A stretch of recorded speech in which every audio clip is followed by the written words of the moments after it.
எல்லோரும் பாடுங்கள் கைத்தாளம் போடுங்கள் சங்கீதம் பாடுங்கள்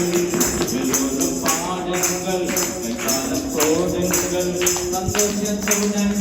சங்கீதம் பாடுங்கள் அற்புத அற்புத அற்புத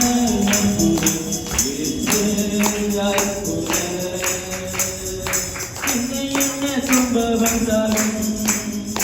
நான் பழகிடவே மாட்டேன் யார் என்னை சொன்னாலும் நான் தோன்று போக மாட்டேன் என்னை என்ன துன்ப